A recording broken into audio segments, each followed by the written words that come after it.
Good evening, ladies and gentlemen. Our chief guest of the day, and all my friends sitting on the dais, and all the dignitaries sitting in front of me of the dais. Rishi Kumar Pandya, you have seen the AV, and I don't want to talk about him. He was a gem of a person and a great friend of mine. He wasn't wearing a suit like this always. He used to wear only for such kind of appearances. Otherwise, I picked him up in the old Schindler's Lift in the FRRO's office in 1987.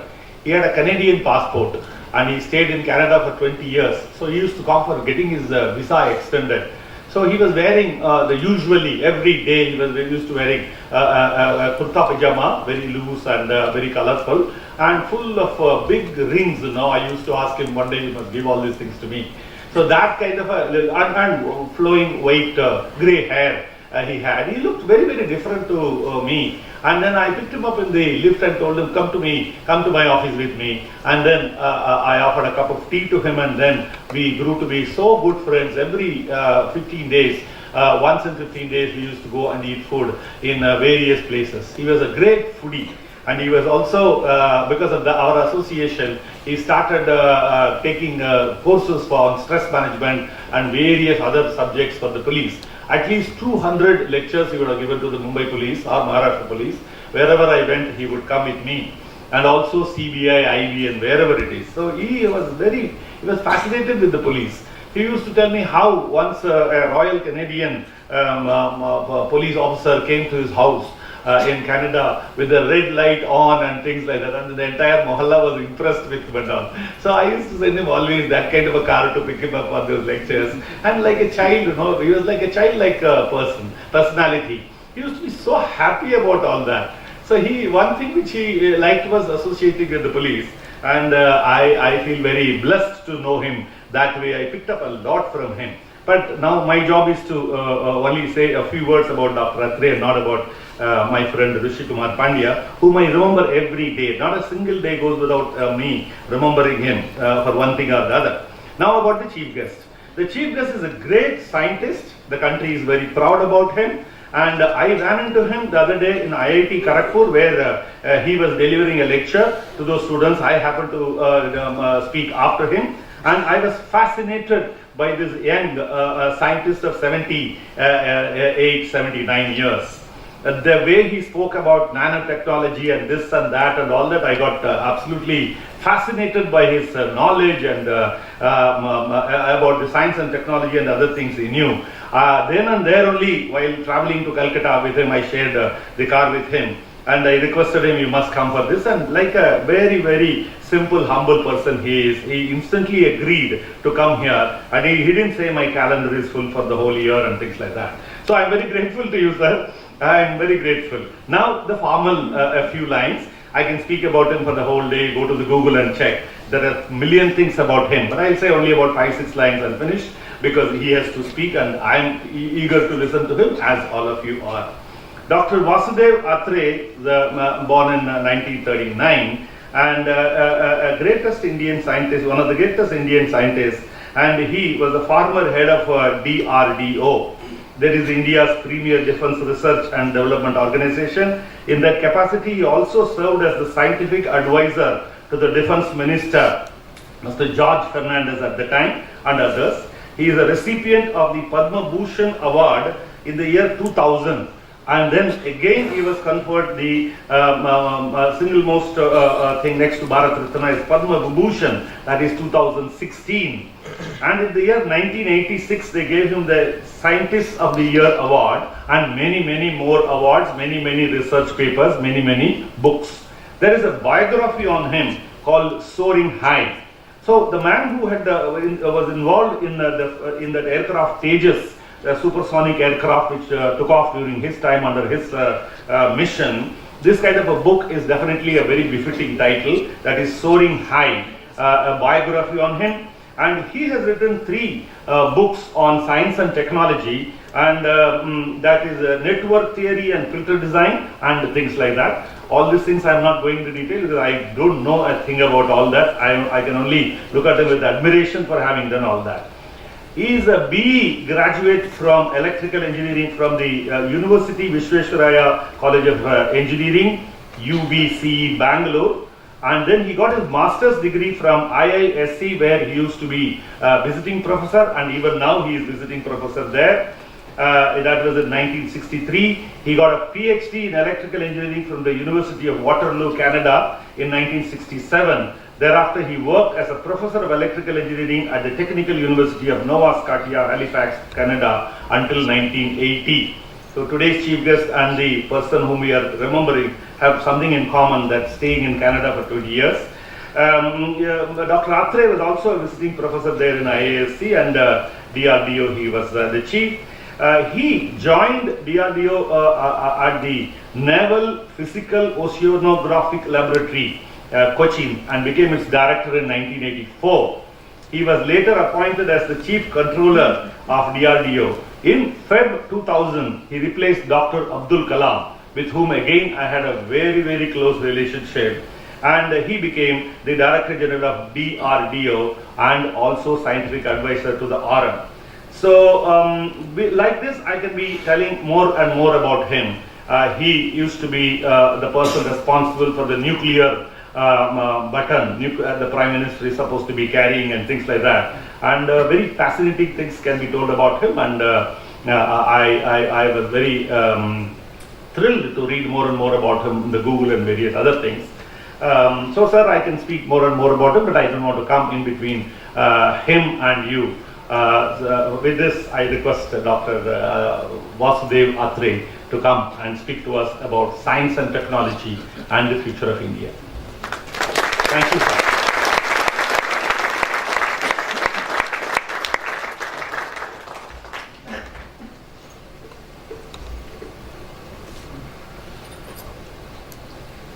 Good afternoon. I think I made a mistake of going to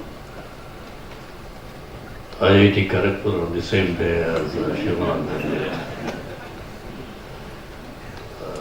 So happened I spoke earlier than him, so now he has spoken before I did. So there's a slight change. I was fascinated to see the life story of RKP, and it's certainly an honor to deliver his memorial lecture, and I see that we have two things in common. We were born in 1939, both of us, and both of us have spent 20 years in Canada. I also spent 19 and a half years in Canada. I got educated in Canada, worked in Canada, and then something induced me. Dr. Rajaramana, then the head of DRDO, somehow convinced me to come back to India in 1980, and I was specializing in underwater electronics, and that's why I went to Cochin, where there is a Air Naval Research Laboratory. But I'm not going to talk about my involvement with the defense research. For the simple reason, it's 14 years since I left, and technology would have changed much. And so I'm going to talk about a subject which many of you have heard of, read about, but not probably familiar with: science and technology.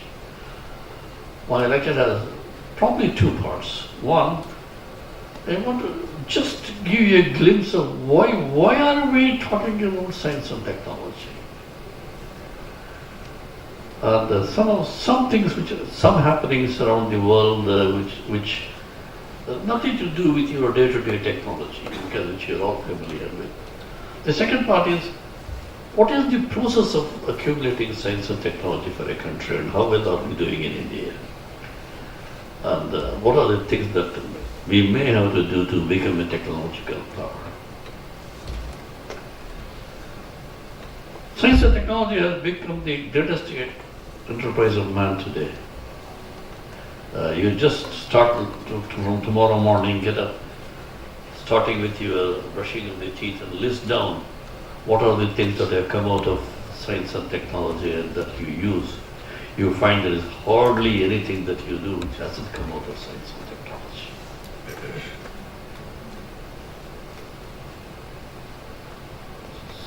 The impact of science and technology on humanity is immeasurable. Good or bad, indifferent, that's a different issue. That's a subject which we can discuss forever. Is science the salvation, or is science or a boon or a bane or something which can be discussed? I will never come to an agreement. but it is an issue. But I assume that science and technology is essential. And what is in store? A couple of months back, you might have read a major event that happened. Launching of a 140-ton reusable, relaunchable rocket called Falcon of SpaceX. And not only it launched the rocket, it also placed in orbit a car similar to the one Elon Musk, who is the founder of SpaceX, uses. What does this mean to humanity? It has again opened the door for exploration of nearby planets in the solar system, and I'm almost certain that by the middle of the century we would have started building colonies on the moon. And if things go well, by the end of the century, on Mars. By that time, some of the researches which are happening around the world in laboratories would have matured. And one of them is a propulsion system which is quite different from the chemical propulsion system which the normal rockets use, to a propulsion system driven by light called photonic propulsion. What it will do is reduce the time of journey to Mars to a few days instead of few hours, rather a few years. Is it possible? The point is, yes, it is, and I'm sure it's going to happen. We already have a program elsewhere outside India. I'm trying to propel certain small modules by laser to our nearest celestial neighbor called Alpha Centauri, which is a star which is only 4.5 light years away. So our interstellar transfer is going to start. The other thing which the SpaceX type of research is going to lead to is to build a habitat which will protect us from extreme climates, because if you are going to build on the moon or a Mars, if you have to live extreme climates and extreme sense of radiation. It's also going to help us build what's called a biosphere, where we can grow all the food we want.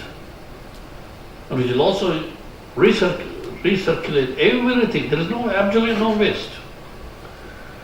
And the other important thing which this technology may lead to is remotely pilotable vehicles, autonomous vehicles, which we hear a lot about these days. I'll make a few comments about drones a little later on. And these drones are going to, rather these RPVs, remotely pilotable vehicles or autonomous vehicles, will do all the mining and start getting out the minerals out of these planets which seem to be of plenty. And they will also have robotic arms, robotic diggers, and so on. Talking about robots, today we have an army of robots for industrial application, which you have seen many of them in photographs.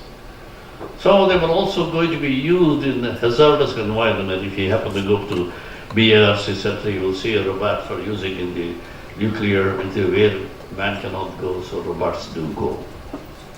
Built in India, built in BARC in Mumbai. But we also started building what are called self-learning robots. Robots which interact with the environment, observe the environment, and perhaps dialogue and experiment with the environment, as a child does when it wants to learn walking and talking. In fact, these days, if you read the science literature, you will see how the young mind learns languages. Language is something which is built in, but very quickly they learn the language. The self-learning robots. Robots already know how to recognize a voice, recognize a language. But soon we are going to have robots which have emotions. Surprising. Don't get surprised. It's not a scientific fiction. They are already on. In fact, they have built a laboratory robot which will reply to you by knowing the inflection of your voice, whether you are sad, mad, satirical, cynical, and correspondingly respond to you. All this is achieved by one great scientific discovery called AI, artificial intelligence. Artificial intelligence, sometime in 50s, there was in Dartmouth College in Hanover, New Hampshire in US, there was a big conference of the emerging field of science and technology, and two of the greats, Marvin Minsky and Herbert Simon, Herbert Simon went on to win Nobel Prize in economics later on, talked about artificial intelligence, what it will do. But the map they painted has not been achieved. But today, artificial intelligence is a very powerful tool. Its application is virtually any field you can think of. Machine learning, deep learning, artificial neural networks, and so on. Recently, I had the opportunity here, IBM Research Center in India, talking about how artificial intelligence can be used in agriculture for seeding, watering, putting manure, extracting the things from water, storing food, and all this. And how AI is going to play a role. So AI is something that is going to change the whole concept. You know, Star Wars is no longer going to remain a scientific fiction. And probably many of them will arise.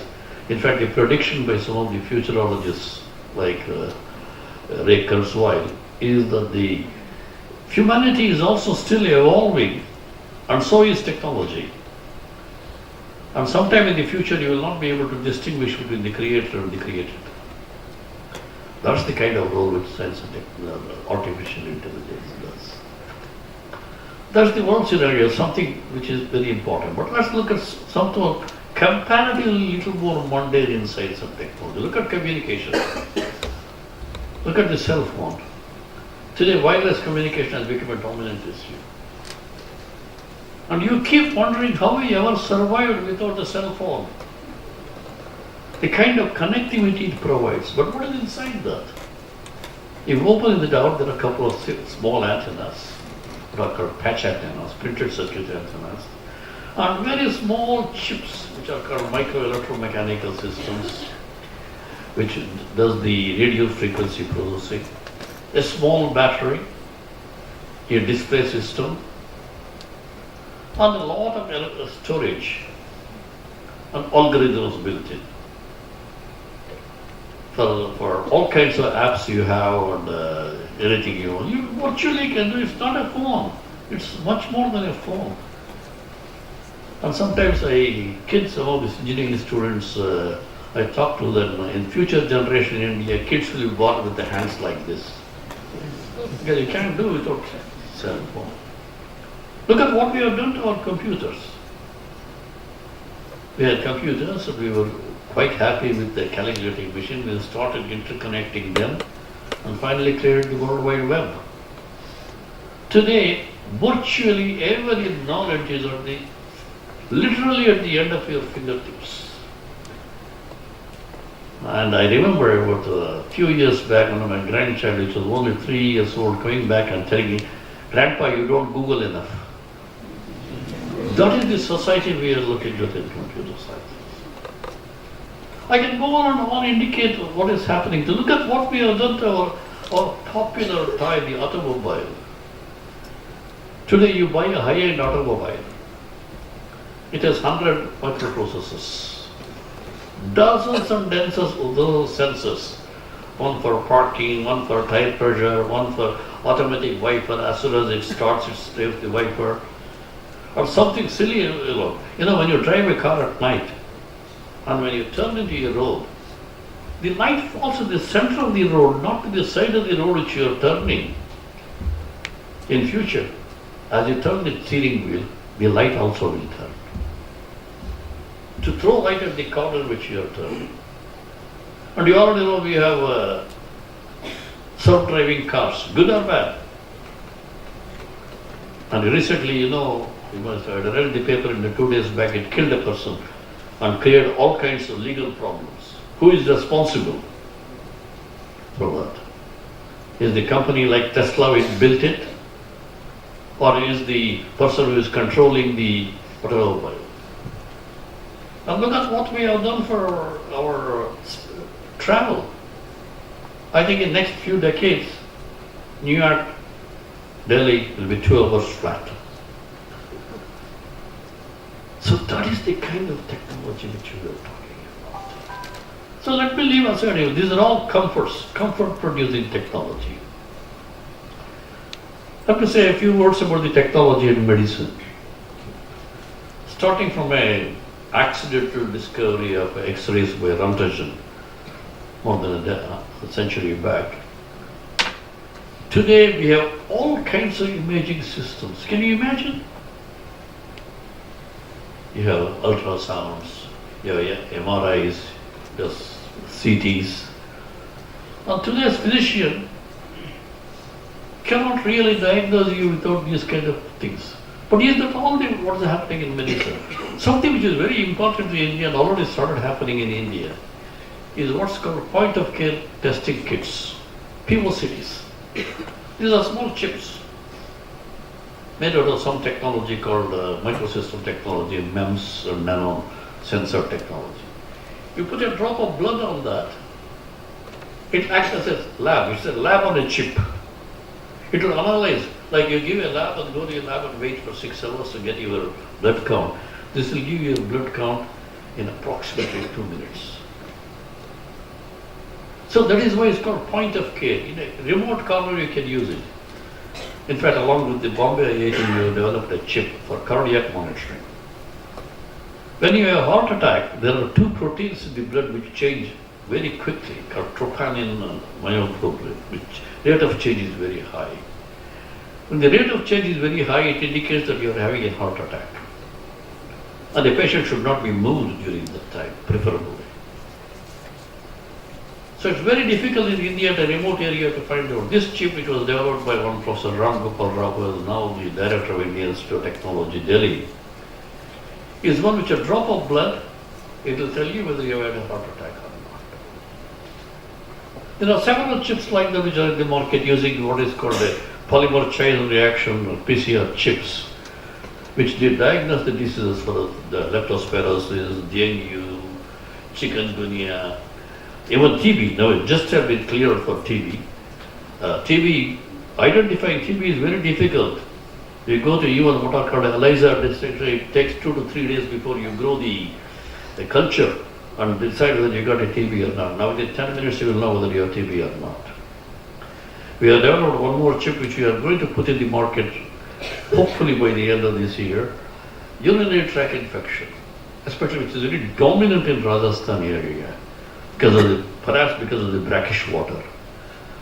And normally when you have a urinary tract infection, the sensitivity to antibiotics takes 3 to 4 days for each antibiotics because culture has to be ground. Now we have developed what's called a microfluidic system where it can test the sensitivity to 10 of the antibiotics within 2 hours. So a doctor can prescribe the corresponding antibiotics within 2 hours. That's the kind of microtechnology. You may recall in the past when if you had an ulcer, long back, when I was a youngster, you go to doctor shop, he'll give you a tall glass of barium meal. You drink the barium meal, and as the barium goes down and settles down, and he takes a photograph of the entire gastrointestinal tract. Today, you've got what's called a swallowable pill,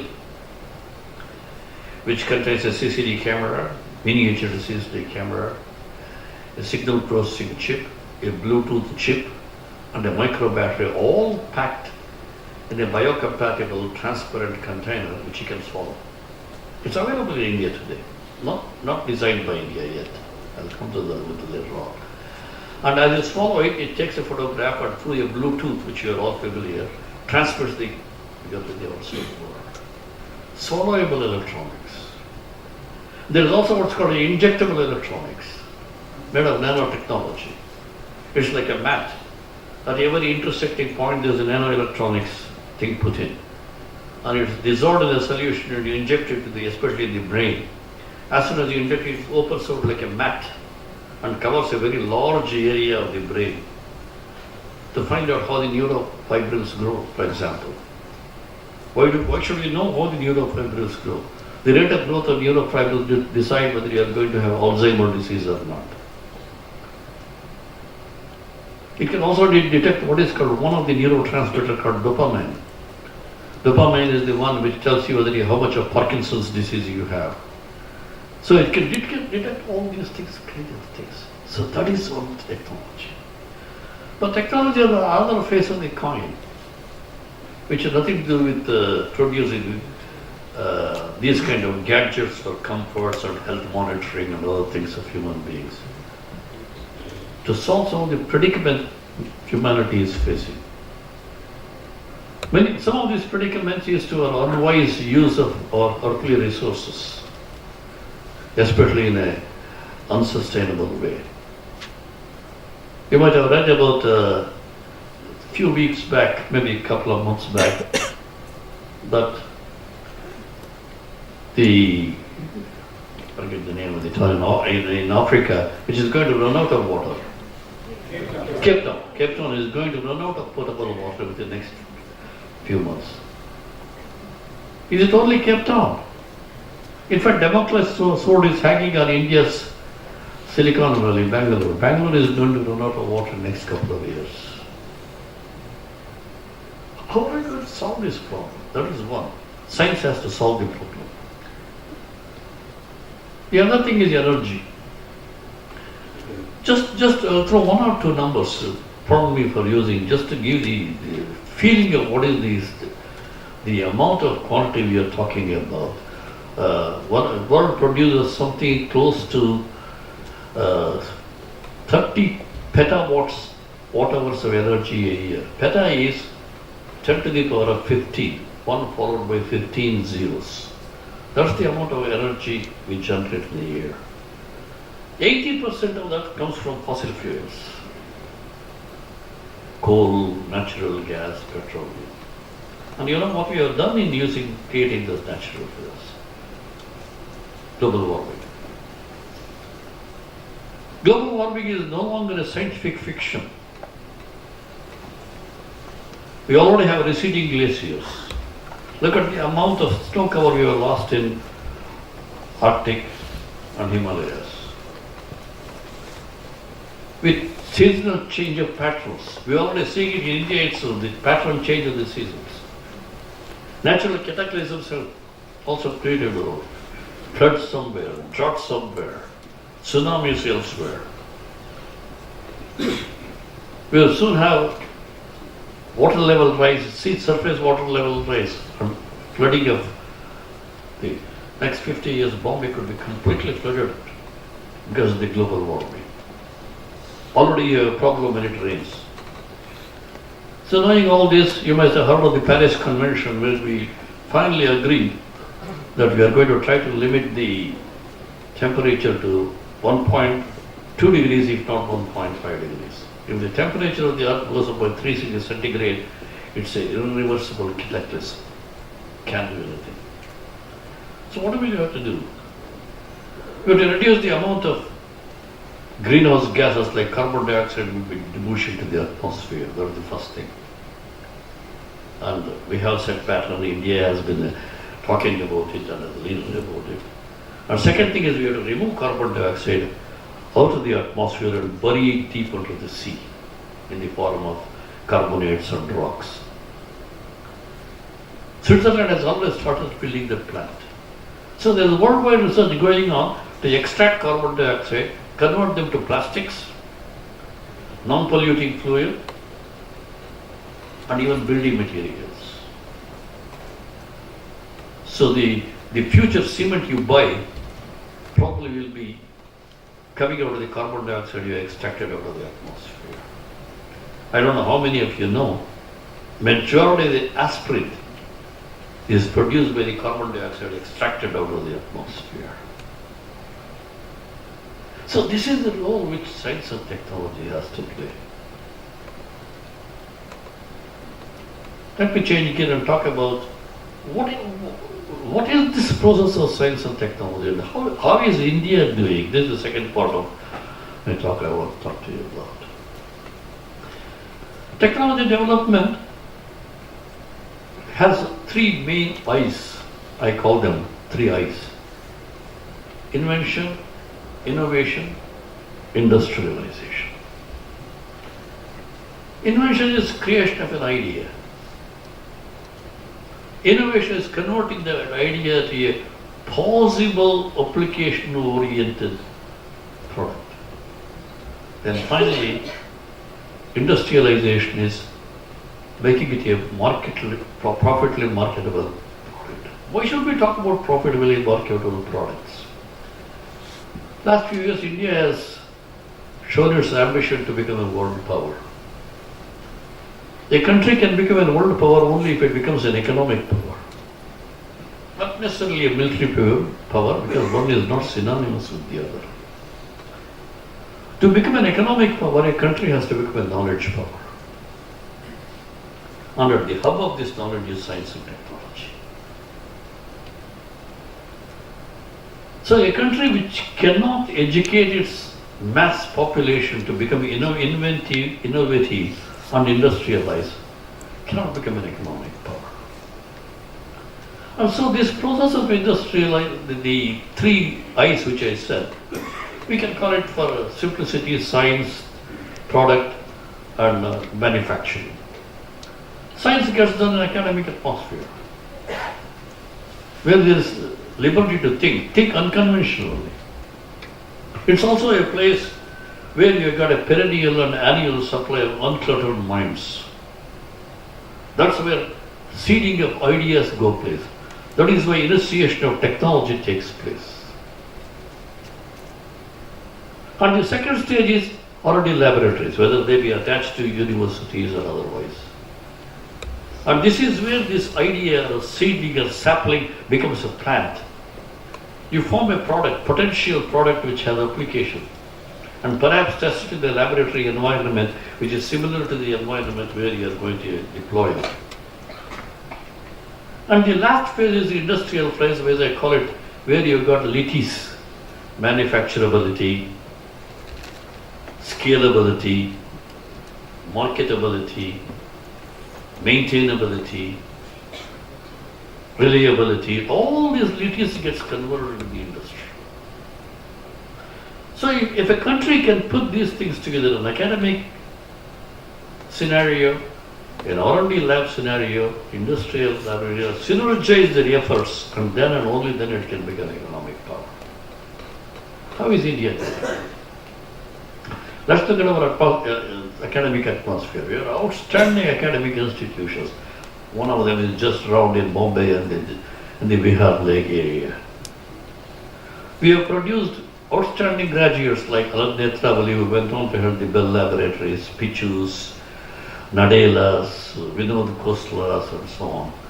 In fact, a joke few years back was that Narayan Murthy's son did not get into IIT. He said he can always go to Cornell if he doesn't get into IIT. That is the kind of institutions which you have produced.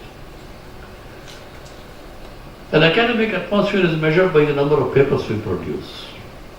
And there is what's called an H index these days, impact index. And in impact index, India does very well. In fact, faculty to faculty, if you individually compare in campuses like Indian Institute of Science, where I'm a visiting professor now, and IIT Bombay, we are no inferior to Stanford or Harvard or MIT. Our students are sought after from all other places. I remember once going away to Israel for some hush-hush kind of an argument where they said, we can't show you this is highly classified, very highly secret, and only myself and Kalam were taken to a very small area where nobody talks about this. And do you know who was the chief designer? A student from Bombay IIT. That's the kind of thing we produce. You read many of the scientific inventions these days, there is an Indian name tagged onto that. And you go to Silicon Valley, as Clinton once pointed out, 50% of Silicon Valley is owned by India. There is a hotel called Sharavana Bhavan, there is a 1 mile queue. and you go to a place called Cupertino, the language is Tamil. That is the kind of graduates we have produced. Let's look at our already scenario. Look at Chandrayaan and Mangalyaan, how easily we performed. And we are getting ready for Chandrayaan too. LCA, the light combat aircraft, the one aircraft which has more than 40% of its weight in what's called composite material. The only aircraft in the world. The other thing about, irrespective of what you read in the papers, which is to some extent nonsense, LCA is the only aircraft in the world which never had a stress in either on the ground or in the air. It's the only aircraft which has been introduced in the service without any accident. No other country in the world has done it. Look at Agni. Everybody thought that we will not be able to fly Agni. Now Agni comes in, flying Agni to either to 5,000 kilometer Agni or 10,000 kilometer Agni is only a question of time and how much money we want to put. In fact, I started Agni 1, which is 700 kilometer Agni and 1,500 meter Agni, 2,500 Agni were already inducted into service during my time. We have built fast breeder reactors, one of the few countries in the world to build fast breeder reactors, which was designed just across in the BARC. So our academy, rather R&D has done extremely well. Our industries, irrespective of how much we argue about pharmaceutical industries, fabric industries, or IT-based industries, have done superbly. We have created a niche for ourselves, a brand name for ourselves.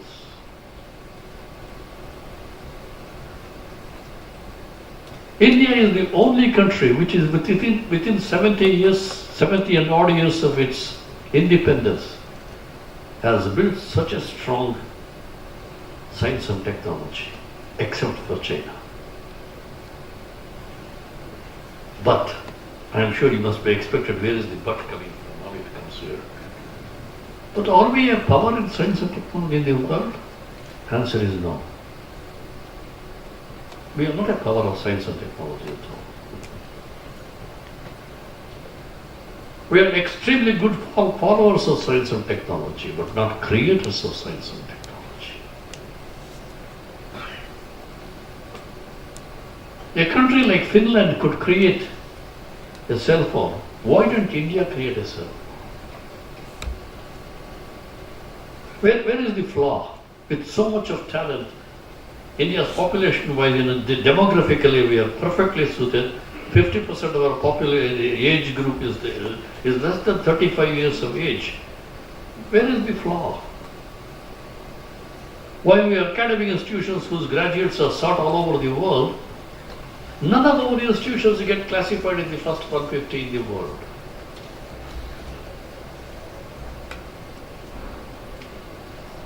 We have hundreds and hundreds of engineering colleges. We ourselves openly declare 50% of them are unemployable. What is the disconnect we are looking at? While H index of paper production is very high, do our scientific research lead to a new area, new technology? Does it open up a new field? The answer seems to be no. You open any newspaper which carries a science byline, none of the science bylines seem to come from India. They are always quoting somewhere from Boston, or England, or Cambridge, Caltech. What is happening? Why is it we are unable to put everything together with so much of talent? Indians seem to be very good all over the world. Why is India not that good? Is a question which you have to ponder.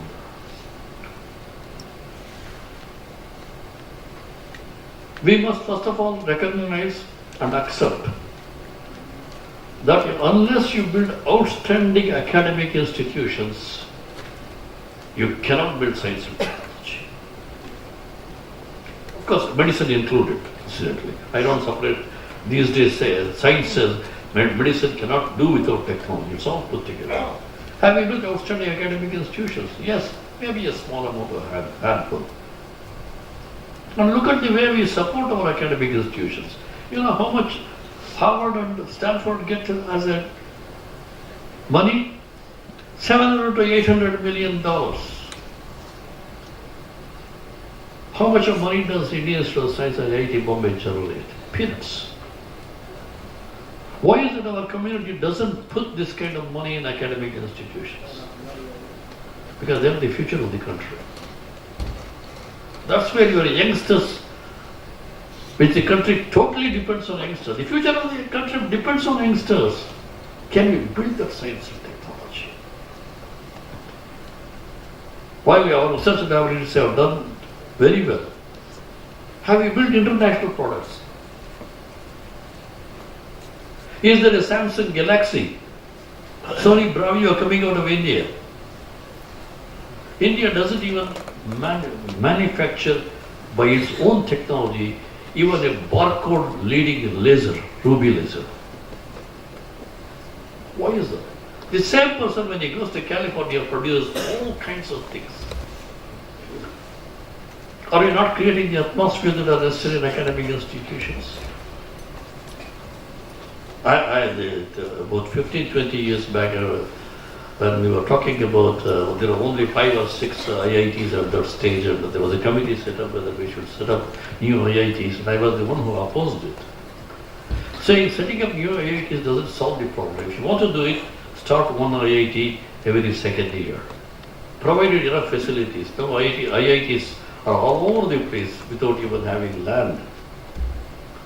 Government should support, but government should never be seen on the campus.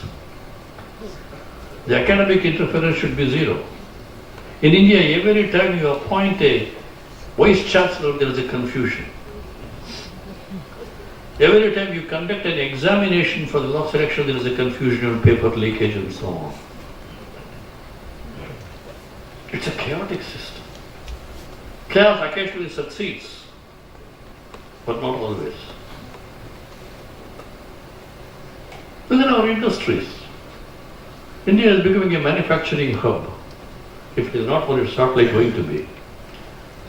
But our industries are very reluctant to use our own technology. The technology developed in our, there are very good academic institutions to develop technology. Because a technology to go from a research laboratory to a production, as I said, should cover all those lities which I talked about. That takes time, that takes money, that takes effort. Whereas if you import technology, as most of our industries do, it's very easy to manufacture, right? We used to call them screwdriver technology. So you look at Stanford and Silicon Valley, the kind of symbiotic relationship Stanford has with Silicon Valley. If Stanford University was not there, Silicon Valley wouldn't have been there. Do you know how it started? There was a dean of engineering by name Frederick Emmons Terman, who 2 of his students wanted to produce some equipment, and he finally got them some money. They started a small shop in a garage. Hewlett & Packard. Today, HP, you know what it does. Fortunately, in India, slowly the startups are coming up. But we are putting hurdles at startups for everything. How many venture capitalists are there? How many angel capitalists are there in India? So we must look at the totality of the system. I'm not saying that the changes are not afoot. Changes are afoot. 2 years back, about a year and a half back, Nature, which is one of the most respected magazines, carried an article on the science status in India, written by Indians from both from India and outside India. It is not at all complimentary to Indian science. It's complimentary to Indians, but not complimentary to the Indian science. So we have to look at the changes taking place in India. The velocity of the changes are very slow. Today, if you want to keep the place, you have to do all the running you have to, if you want to keep the place where you are in. And if you want to reach elsewhere, you have to run twice as fast as on that. And it is twice as fast as the running what I'm talking about. We are in a unique position today. Simply because of our talent. You go to any university, not just IITs, NITs, you go to any small engineering college in India, the top student perhaps is as good. I have never heard an Indian student failing in America. Somehow the American continent seems to bring the best out of you. Why is that we are able to do it? We must do introspection. All ingredients are there. Occasionally I harangue these college students. There are 4 or 5 important issues. Sangrahana, Chintana, Manana, Mantana. What does it mean? Sangrahana, collecting information. Chintana is thinking about it. Manana is understanding about it. Mantana is journeying. We have all the ingredients. But you all know if you give the ingredients, can you have can you make a samosa if you just give all the ingredients? You can't. So that is where we have to look at it. And let's also look at how R&D is done in India. Our R&D budget is approximately 0.8% of the GDP.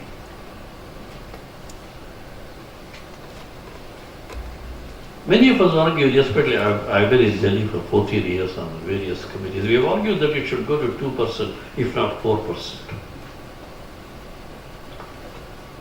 That 8% has come down now because our GDP is much faster than the research funds now. That 8%, 0.8% has become 0.6%.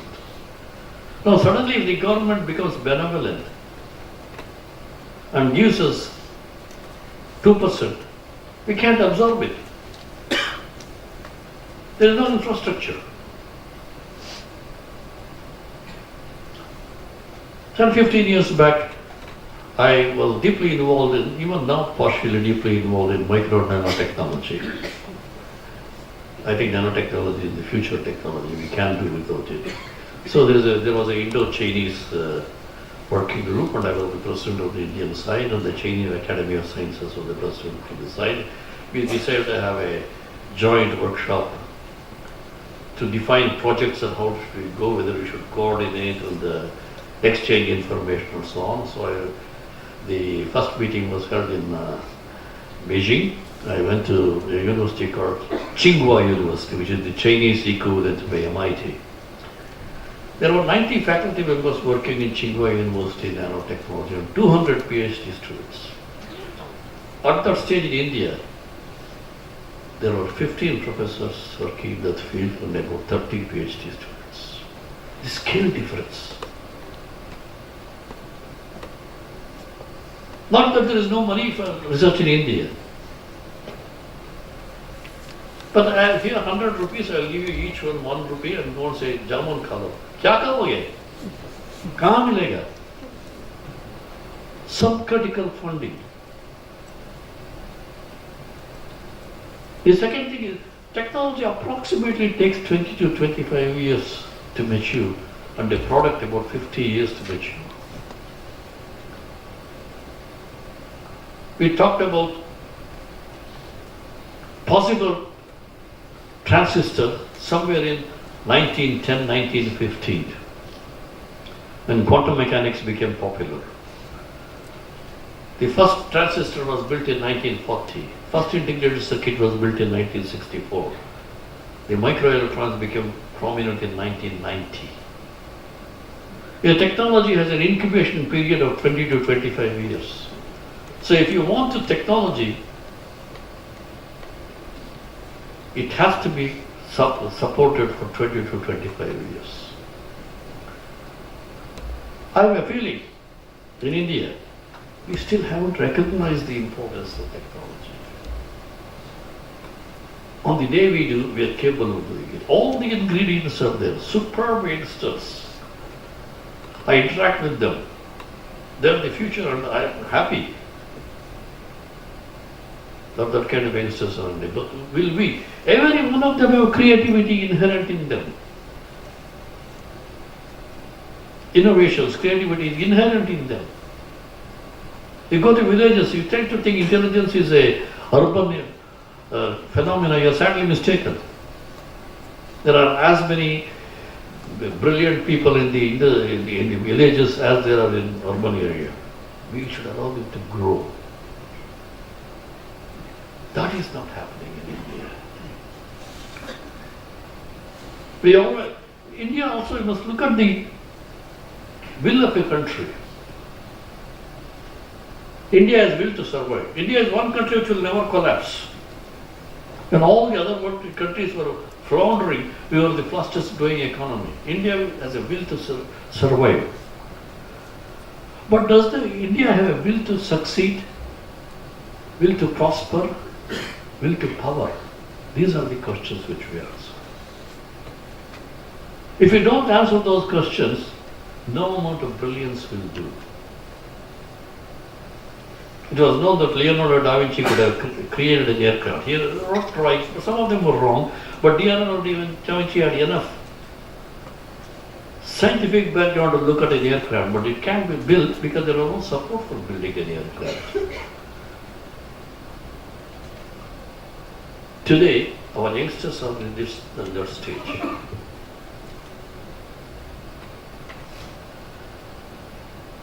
Over the last 2.5 years, I used to run a program on what's called micro air vehicles, very small air vehicles which are about a meter long, what you call drones today, and the application of drones is spreading like fire for cloud control, for monitoring, and for distributing things.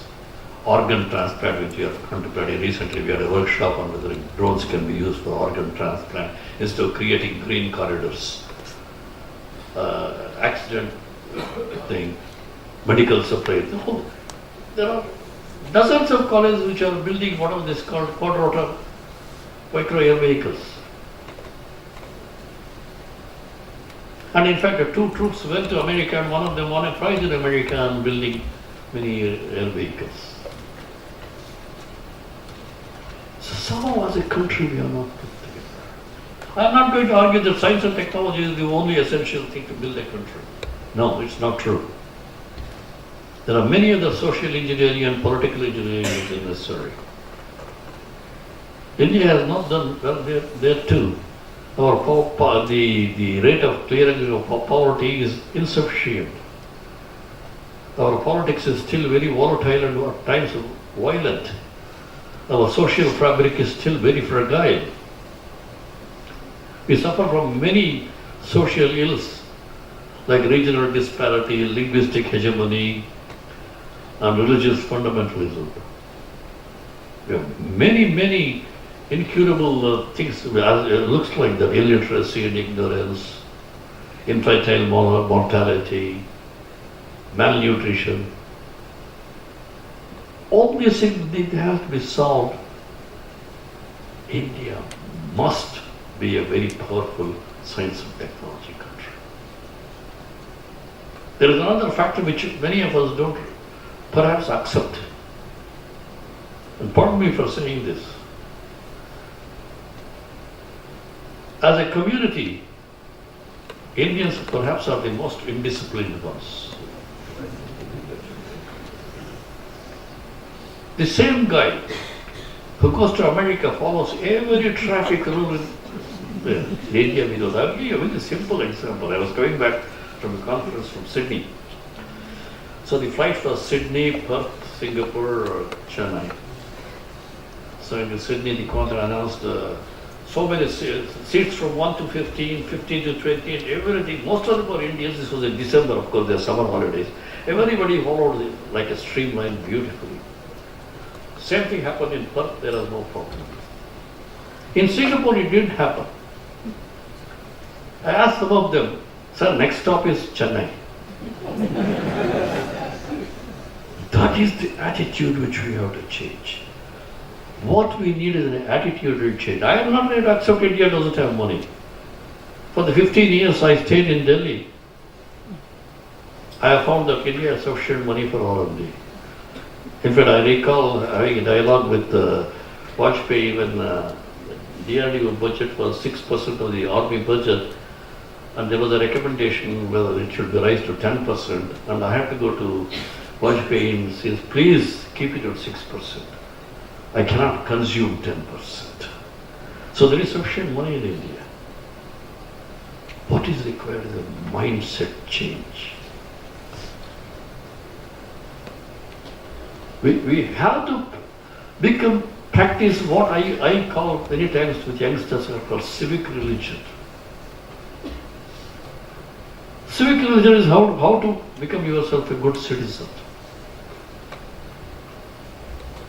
Civic religion is creating space for you to operate in the environment, at the same time accept that others require also equal opportunity to operate.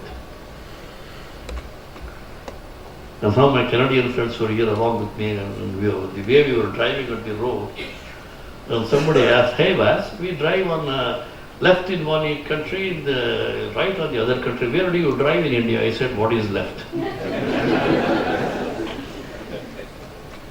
You just think of it. Think of it how we drive, all of us. That's why I say we are fundamentally indisciplined. If there is a one, we will go there. That has to stop. I was talking to him on the we are all government. I dislike so many of the government rules. But as long as I am working, I must follow the rules till I change the rules. I must attempt to change the rules.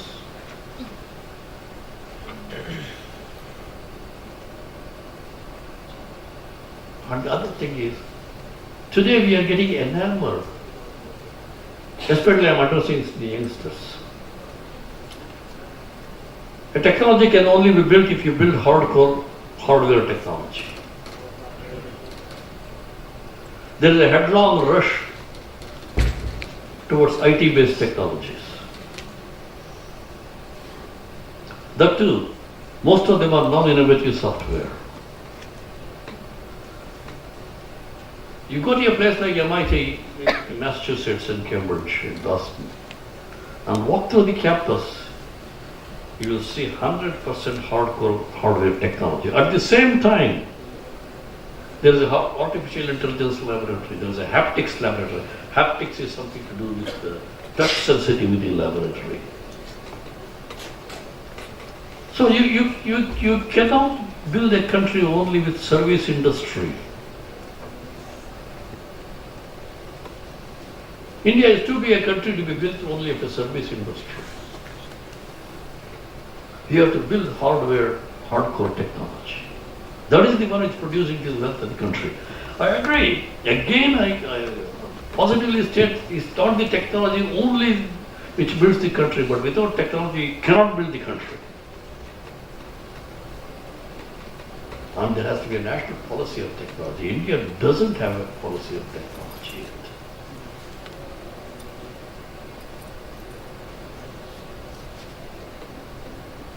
Several years back, maybe 25 years back, CNR was given a project on what's called superconductivity. Superconductivity is the science when you can produce a material which gets cooled to what's called a liquid nitrogen temperature, liquid helium temperature, and loses all its resistance, and you can push huge amount of electrical thing without losses. Research was done. Grant was stopped before it became a product. So the attitudinal effect of science and technology is important. India had a traditional science. From the Indus Valley civilization, you can talk about Chanaka, Shushruta, Aryabhata, Varahamihira, Brahmadatta, Madhava. Madhava was a brilliant mathematician from Kerala. I don't want to talk about Ramanujan, which came much later. But we had a tradition. Science is the culture of a society. Somewhere along the line we lost it. And if you read one of the history of science, technology, you will notice that when the Europeans were barbarians, China and India were top scientific communities. And our science went to Europe through Egypt. The algorithm, algebra, all these are Arabic terms. The numerals which you use went from India through Arabic, and now you call Arabic numerals. I think it's time we wake up. And also the other thing in India, science and technology today, the impact on society is so immense, society has to be involved in it. It cannot be only left to scientists.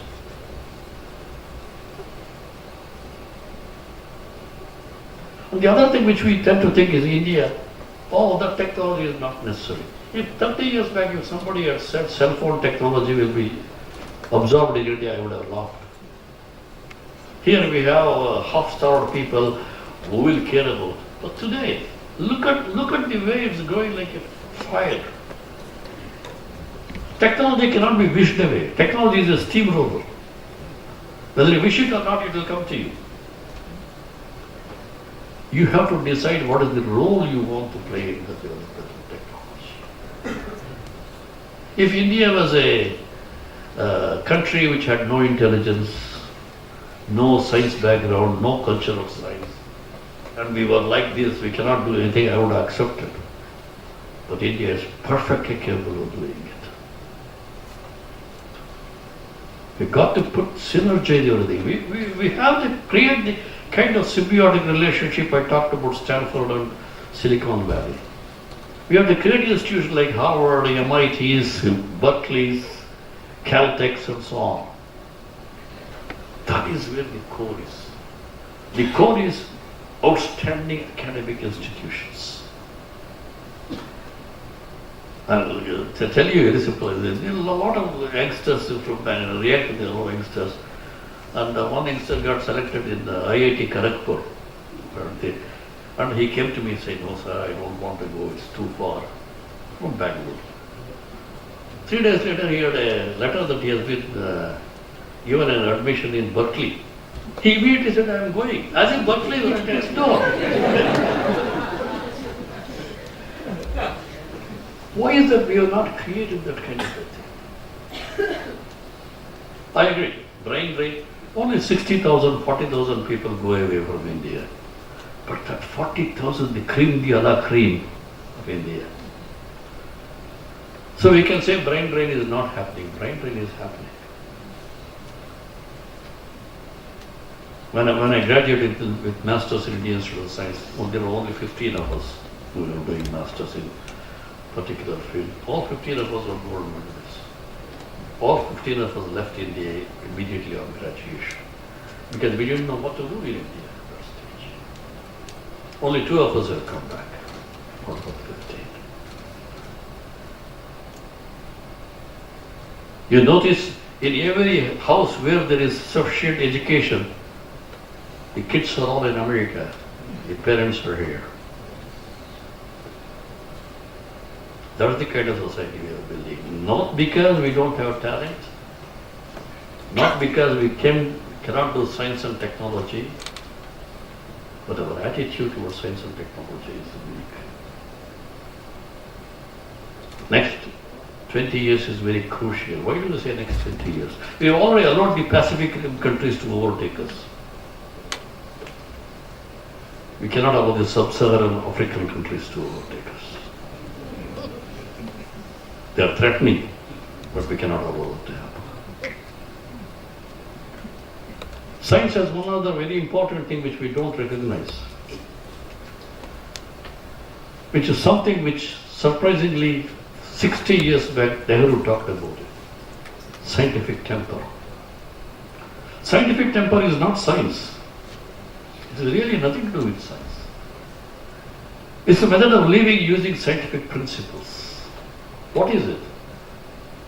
You theorize, observe, analyze, experiment,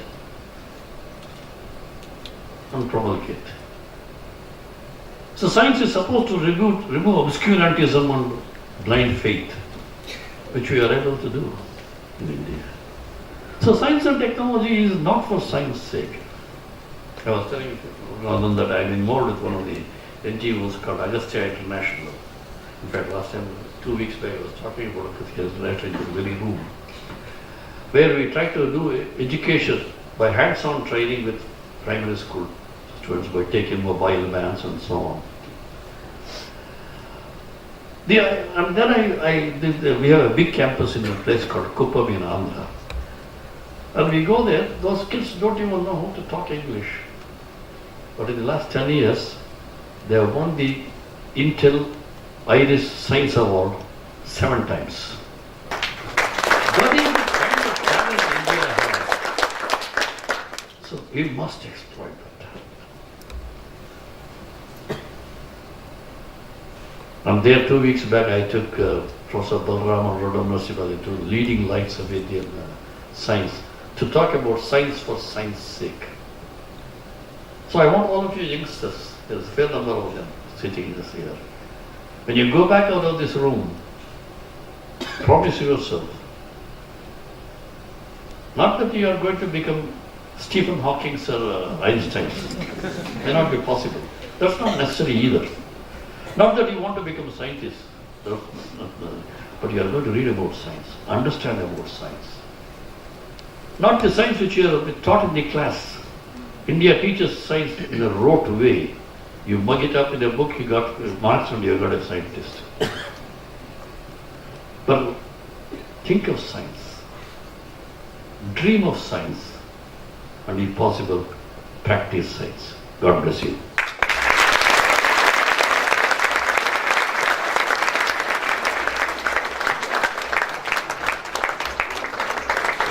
Dr. Aatre for a really insightful, creative session with us.